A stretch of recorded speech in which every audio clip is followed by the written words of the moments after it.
भगवान बुद्ध ने इस कहानी में बहुत ही सुंदर तरीके से धन के लालची आदमी के विषय में अद्भुत ज्ञान दिया है। इस कहानी को सुनने के बाद आपका आंख आंसुओं से भर जाएगा, तो गौर से सुनिए इस कहानी को। सीलवा हाथी की कहानी। कभी हिमालय के घने वनों में एक हाथी रहता था। उसका शरीर चांदी की तरह चमकीला और सफ़ेद था। उसकी आंखें हीरे की तरह चमकदार थीं। उसकी सूंड सुहागा लगे सोने के समान कांतिमय थी। उसके चारों पैर तो मानो लाख के बने हुए थे। वह 80,000 गजों का राजा भी था।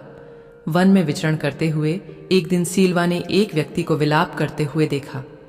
उसकी भंगिमाओं से यह स्पष्ट था कि वह उस निर्जन वन में अपना मार्ग भूल बैठा था। सीलवा को उस व्यक्ति की दशा पर दया आई। वह उसकी सहायता के लिए आगे बढ़ा, मगर व्यक्ति ने समझा कि हाथी उसे मारने आ रहा था। वह दौड़कर भागने लगा। उसके भय को दूर करने के उद्देश्य से सीलवा बद्दी शालीनता से अपने स्थान पर खड़ा हो गया, जिससे भागता आदमी भी थम गया।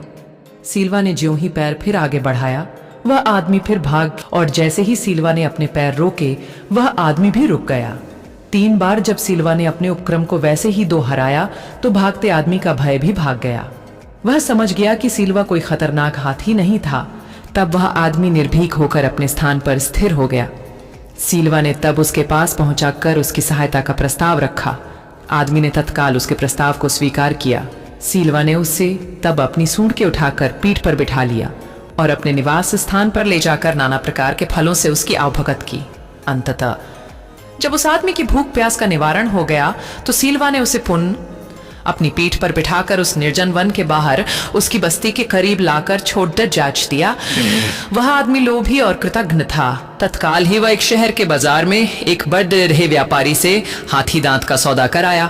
कुछ ही दिनों में वह आरी आदि औजार और रास्ते के लिए समुचित भोजन का प्रबंध कर सीलवा के निवास स्थान को प्रस्थान कर गया।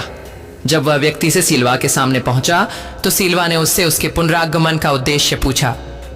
उस व्यक्ति ने तब अपनी निर्धनता दूर करने के लिए उसके दांतों की याचना की। उन दिनों सीलवा दान पारमी होने की साधना कर रहा था। अतः उसने उस आदमी की याचना को सहर्ष स्वीकार कर लिया तथा उसकी सहायता के लिए घुटनों पर बैठ गया, ताकि वह उसके दांत काट सके। उस व्यक्ति ने शहर लौटकर सीलवा के दांतों को बेचा और उनकी भरपूर कीमत भी पाई, मगर प्राप्त धन से उसकी तृष्णा और भी बलवती हो गई। वह महीने भर में फिर सीलवा के पास पहुंचकर उसके शेष दांतों की याचना कर बैठा। सीलवा ने उस पुण्य अनुग्रहित किया। कुछ ही दिनों के बाद वह लोभी फिर से सीलवा के पास पहुंचा और उसके शेष दांतों को भी निकाल कर ले जाने की इच्छा जताई। दान परायण सीलवा ने उस व्यक्ति की इस याचना को भी सहर्ष स्वीकार कर लिया। फिर क्या था, क्षण भर में वह आदमी सीलवा के मसूड़ों को काट छेद कर उसके सारे दांत समूल निकालकर और अपने गंतव्य को तत्काल प्रस्थान कर गया। खून से लथपथ दर्द से व्याकुल कराहता सीलवा फिर जीवित न रह सका और कुछ समयोपरांत दम तोड़ ढह गया। लौटता लोभी जब वन की सीमा भी नहीं पार कर पाया था, तभी धरती अचानक फट गई और वह आदमी काल के गाल में समा गया।